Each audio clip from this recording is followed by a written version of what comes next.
प्रथम एवं द्वितीय फोकस दूरियां। द्वितीय एवं द्वितीय फोकस दूरियां क्रमशः द्वितीय फोकस दूरियां क्रमशः हैं? नहीं, दोबारा लिखनी है। ये जो छूट गया उनके लिए बोलना। अरे हम दोबारा लिख रहे हैं सर। दोबारा लिखिए। दोबारा बोल रहे हैं। जय तो पूछ रहे हैं सर जी, मैंने पूछा। चलो कोई दिक्कत नहीं। एफ तथा एफ डैश है। हाँ, जबकि लेंस प्रथम बार। अब देखो यहाँ पर इतना ही है। हाँ, इसमें देखो वस्तु बेटा कितना है, ए बी। इस ए बी का प्रतिबिंब कहाँ पर बनना है, A dash B dash B dash. और इसकी देखो लेंस के प्रथम फोकस F1 तथा F2 से दूरियां कितनी है। F1 से दूरी बेटा कितनी है, x डैश s। और F2 से कितनी है, एक्स डैश। ठीक है। और वक्रता प्रकाशिक केंद्र से दूरी कितनी है, प्रथम फोकस लेंस की प्रथम द्वितीय फोकस दूरी कितनी है, f और f। ये इसकी फोकस दूरी कहलाती है। ठीक है। तो देखो ये त्रिभुज और ये त्रिभुज दोनों एक दूसरे के कैसे हो जाएंगे, समरूप त्रिभुज हो जाएंगे। समरूप का मतलब दोनों त्रिभुज समान होंगे। ठीक है। कौन कौन सा त्रिभुज बनना है, ए बी F1 और एफ सी क्यू F1। ठीक है। ये त्रिभुज ले रहे हैं। देखो यहाँ से इस वाले त्रिभुज से हम समझा दे रहे हैं। देखो ये बेटा है हमारे पास कितना P और ये क्या है Q, ये है F1। तो एक त्रिभुज तो बेटा हम यहाँ पर ले रहे हैं A B F1, A B और F1। ये त्रिभुज आपका बना। ठीक है। इसके सामने कोण यही तो होगा। ठीक है। और यहाँ कितने डिग्री का कोण बनाएगा, 90 डिग्री। और समरूप त्रिभुज की खास बात यह है कि दोनों त्रिभुजों की अनुपात देखेंगे, यानी इस AB जो है वो यहाँ पर C और Q के अनुपात के क्या होगी, बराबर होगी। हैं क्या हुआ, ठीक है। ये नीचे वाले मिटा दें। त्रिभुज बेटा कौन कौन सा ले रहा है, त्रिभुज ए बी F1 और बाद त्रिभुज कितना ले रहे हैं, सी क्यू F1। ठीक है। कैसे त्रिभुज बेटा, समरूप है। जब समरूप है बेटा ए बी है हमारे पास, क्या है ए बी, और बटे बेटा किसके हो जाएगा बताओ, जो ए बी है वो किसके समरूप होगी, है सी क्यू के। देखो ये वाली रेखा ही तो बराबर होगी सी और क्यू के। ऐसी बराबर ए F1, जो ए F1 है वो किसके बराबर हो जाएगी, F1 सी के। जो ए F1 है, ए F1 किसको हो जाएगा, सी F1 के बराबर हो जाएगा। होगा नहीं होगा ये। ठीक है। ये मान लिया हमने एक त्रिभुज बन गया। ठीक है। इसी प्रकार हम इसका ले लेंगे, ये त्रिभुज और ये बनेगा। तो इसमें हम क्या ले लें, ए डैश बी डैश और F2, यानी त्रिभुज क्या ले लें, ए डैश बी डैश F2। और इसी के साथ त्रिभुज दूसरा कितना ले लें हम, सी पी और F2। ये भी बेटा कैसे त्रिभुज बनाएंगे, समरूप होंगे। ठीक। जब ये भी समरूप है तो हम इसकी तुलना, तो ए डैश बी डैश किसके बराबर होगा, ए डैश बी डैश किसके रेशियो के बराबर, पी और सी के बराबर हो जाएगा, यानी पी सी के बराबर। ऐसी बराबर बेटा किसके, इसको ले लेंगे FC2 और इसमें कितना ए डैश F2। तो ए डैश F2 किसके बराबर होगा, सी F2 के बराबर। इसको क्या ले लेंगे, 2। कौन पे कॉल आई, बाद में बात कर। इतनी बात बताओ, समझ में आई नहीं है, इतना आ गया, नोट कर लो। इतना तो आएगी समझ में, कोई बात सही है, अभी आप बना देंगे।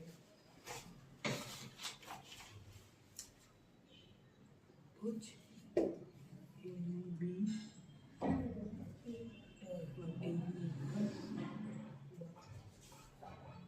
त्रिभुज CQ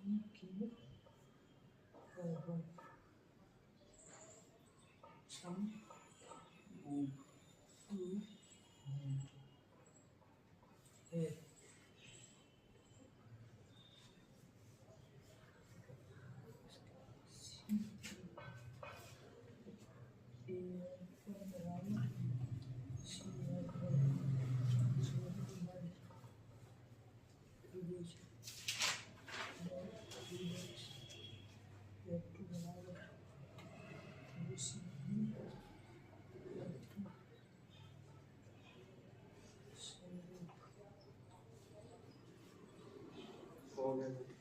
हो गया? हेलो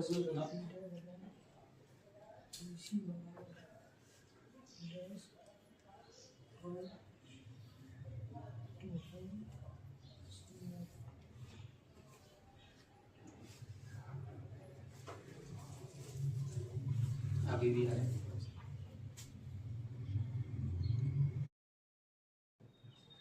चलो, तो इसको बेटा हम इसी को क्या लिख सकते हैं, इसको पलट दें तो ये क्या हो जाएगा, पीसी, ये क्या आएगा, ए डैश बी डैश। इसको बेटा क्या लिख सकते हैं, F2 बटे क्या लिख सकते हैं, ए F2। ठीक है, समीकरण तो ये दो ही है तुम्हारे पास। अब देखो यहाँ पर ये जो ए बी है, ए बी, ठीक है, ये है पीसी और ये पीसी है, ये पीसी। तो ये पीसी कितने के बराबर है, ए बी के बराबर है, नहीं है?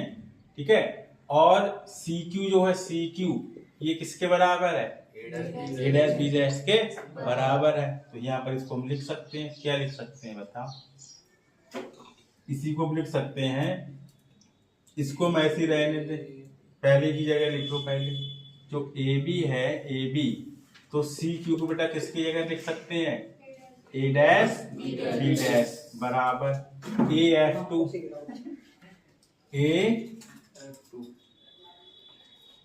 F1 की दूरी बेटा कितनी है, x, तो यहाँ क्या लिख दें, x बटे सी F1 कितना है, सी F1 f के बराबर है, तो इसको क्या लिख सकते हैं, f। इसको हम दे दें समीकरण नंबर कितना, 3, तो दे दिया, 3 उसको दे दे। अब बेटा यहाँ देख लो, पीसी किसके बराबर है, पीसी ए बी के बराबर, पीसी किसके बराबर है, यहाँ लिख लो, पीसी बराबर किसके, ए बी के। तो यह क्या लिख सकते हैं, ए बी बटे, और ये तो ए डैश बी डैश है ही, ए डैश बी डैश बराबर, ये बेटा किसके, सी F2 की वैल्यू कितनी है, सी F2 की, सी F2 की दूरी कितनी है, F डैश, तो यहाँ लिख सकते हैं F डैश। और ए डैश F2 की वैल्यू कितनी है, ए डैश F2 की F डैश, इसको लिख सकते हैं F डैश। समीकरण नंबर कितनी लिख सकते हैं, 4 लिख सकते हैं, लिख सकते हैं नहीं। अब बेटा समीकरण 3 और 4 देखो, ए बी बटे ए डैश बी डैश बराबर किसके, x और F डैश के, और यहाँ ए बी जो है वो किसके बराबर बेटा, सी क्यू के, ओ सॉरी, ए डैश बी डैश किसके बराबर है, सी क्यू के, और यहाँ पी सी किसके बराबर है, ए बी के बराबर, तो तभी तो यहाँ लिख पाओगे। अब बेटा तुलना कर लो, जब समीकरण 1 और 2 की देखें, समीकरण सॉरी समीकरण 3 व 4 से, 3 व 4 से देखेंगे तो बेटा क्या बनाएगा, x बटे f बराबर f डैश बटे x डैश, क्रॉस मल्टीप्लाई कर दो, x डैश बराबर क्या मिलेगा, f डैश के बराबर, यही हमने कल सूत्र बताया था। और हमने ये भी बताया था, यदि f किसके बराबर हो जाए, माइनस f के बराबर, तो x डैश किसके बराबर हो जाएगा, माइनस f स्क्वायर के बराबर हो जाएगा। यही न्यूटन का सूत्र है, ठीक है, नोट कर लीजिए।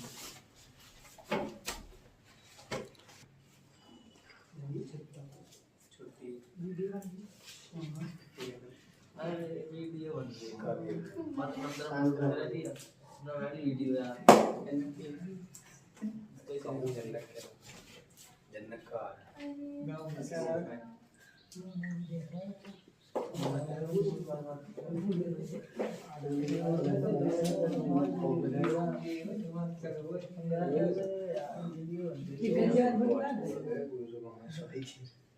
पूरी गंजन की फौज है, कोई नहीं बचा एक करने का। सब गंजन की फौज है। बाद ना जा तो जब बात है मत करो इनको।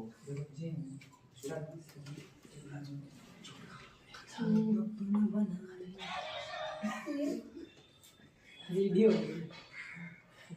ये आएगी। फोटो मेरे वीडियो ये डायग्राम बनाइए पहले। बना लो संग योगेश का तो मन बना लो संग का बनाते रहो, ढेर लग रहा है योगेश ना कोई मैं दिखा दो इसे मैं प्लान करूंगा का फोन वाला है आज बच्चों की बढ़िया मैसेज कर दो बढ़िया कोचिंग जो आ रहा बहुत ज्यादा कितने टाइम कोचिंग जो ना रहा बहुत तो पूरा कोचिंग निकलेगी यार तो उसके ऐसे ग्रुप में हटा सही करो तुम यार। अरे वो गौरव पंजीवार ग्रुप में दिखता है, वो ये ना दिखाएगा बाकी तो लहर लगा रही है। उनकी बहुत बड़े ग्रुप की कौन सा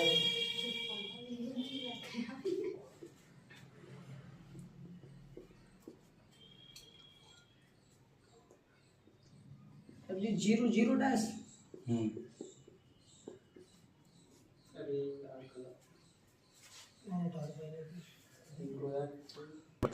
माइनस का तो ये बेटा किसको हो जाएगा माइनस एफ स्क्वायर के बराबर। तो एफ स्क्वायर बराबर लिख सकते हैं माइनस का एक्स और एक्स लिख सकते हैं नहीं यस सर, सूत्र में। इधर आ जाएगा। अब वैल्यू रख दीजिए एफ स्क्वायर बराबर माइनस का कितना 10 और माइनस का कितने बेटा 40। ठीक है तो इसका स्क्वायर कर दें 100 अंडर रूट में निकालेंगे ये कितना हो जाएगा 400। ये माइनस का कितना हो जाएगा 400 और 400 को बेटा वर्ग इसका निकालेंगे तो कितना आएगा वर्गमूल निकालेंगे 400 का। अब देखो इसका तरीका है हाँ 200 200 क्यों आएगा 20 का स्क्वायर करेंगे कितना आएगा 400। तो इसका वर्गमूल ही तो निकालना है। ठीक है तो इसका वर्ग कितना आएगा 20। तो इसका वर्ग f कितना मिल जाएगा 20 सेंटीमीटर हो गया। ठीक है ये करने बंद हो गए। और उत्तर लाइन से उत्तर लाइन की फोकस दूरी प्लस में होती है तो इसलिए ये प्लस में आया है प्लस में होगा इसकी वैल्यू। ठीक है तो प्लस में हो जाएगा फार्मूला इसी टाइप से लगेगा। ठीक है।